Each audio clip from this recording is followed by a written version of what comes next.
অল্প স্বল্প টাকা নয়, সদ্য প্রসূতিদের এককালীন মাথাপিছু 5,000 করে টাকা দেওয়ার কথা সরকারি প্রকল্পের। অভিযোগ, পশ্চিমবঙ্গের তৃণমূল সরকারের সঙ্গে কেন্দ্রের বিজেপি সরকারের টানাপোড়েনে বড় অঙ্কের সেই প্রাপ্য টাকা হারাচ্ছেন রাজ্যের কয়েক লক্ষ মহিলা। কেন্দ্রীয় স্বাস্থ্য মন্ত্রক ও রাজ্য স্বাস্থ্য দপ্তরের মধ্যে গত কয়েক মাস ধরে তা নিয়ে চলছে লড়াই, কিন্তু মেলেনি সুরাহা। সদ্য মা হওয়া মহিলা ও তার শিশুর অপুষ্টি নিবারণে 2017 সালে কেন্দ্র চালু করেছিল প্রধানমন্ত্রী মাতৃ বন্দনা যোজনা।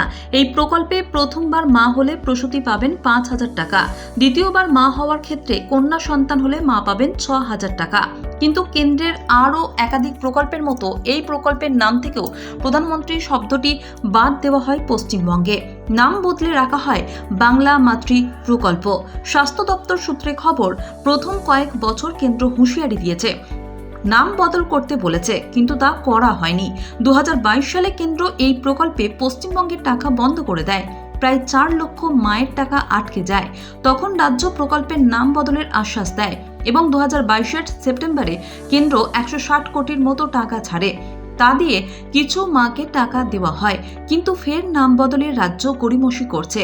এই অভিযোগে 2023 সালের মে মাস থেকে কেন্দ্র এই প্রকল্পের রাজ্যকে টাকা দেওয়া বন্ধ করেছে। প্রায় 3-4 মাস হলো কার্যত নাকখত দিয়ে রাজ্য স্বাস্থ্য দপ্তর ফের প্রকল্পের নাম বদলে প্রধানমন্ত্রী মাতৃ বন্দনা যোজনা করেছে। নতুন মায়েদের নাম অনলাইনে নথিভুক্ত করার কাজও শুরু হয়েছে, কিন্তু তাতে চিড়ে ভেজেনি, টাকা আসেনি। এতে এক বিচিত্র জটিল পরিস্থিতি তৈরি হয়েছে। প্রথমত, প্রকল্পে রাজ্যের দেওয়ার নামে যেসব মায়েদের নাম নথিভুক্ত ছিল তারা আর কোনোদিন টাকা পাবে কিনা কেউ জানে না। এমন প্রায় 2.5 লক্ষ মায়ের কমপক্ষে 80 কোটি টাকা বকেয়া রয়েছে বলে স্বাস্থ্য দপ্তর জানিয়েছে। দ্বিতীয়ত, কেন্দ্রের কথা মতো নাম বদল করার পর গত 2-3 মাসে যেসব মায়ের নাম নথিভুক্ত হয়েছে তাদের একজনও এখনো পর্যন্ত টাকা পাননি।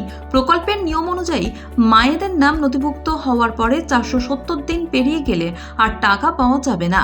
অনেক জেলা আবার পরিবর্তিত নামের প্রকল্পে মায়েদের নাম অনলাইনে নথিভুক্ত করার কাজ ঠিকমতো শুরুই করতে পারেনি। জেলায় জেলায় আশাকর্মীরাও অভিযোগ করছেন, মায়েরা এই প্রকল্পের টাকা পাচ্ছেন না বলে গ্রামগঞ্জে মানুষের হাতে তাদের হেনস্থার মুখে পড়তে হচ্ছে। কারণ অনেকেই মনে করছেন, নাম যেহেতু আশাকর্মীরা সংগ্রহ করছেন তাই তাঁরাই ওই টাকা হস্তগত করছেন। রাজ্যের স্বাস্থ্য ও পরিবার কল্যাণ দপ্তরের আধিকারিক অসীম দাস মালাকার এ ব্যাপারে বলেন, কেন্দ্রের সঙ্গে কথা চলছে, এর বেশি কিছু বলবো না। কলকাতার পরিস্থিতি আরও বিচিত্র।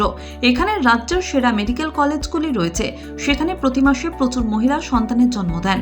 অথচ আরজি কর কলকাতা মেডিকেল, নীলরতন সরকার মেডিকেল, ন্যাশনাল মেডিকেলের মতো কোনো হাসপাতালেই কখনো মায়েদের নাম এই প্রকল্পে নথিভুক্ত করা হয়নি বলে হাসপাতাল কর্তৃপক্ষ জানিয়েছে।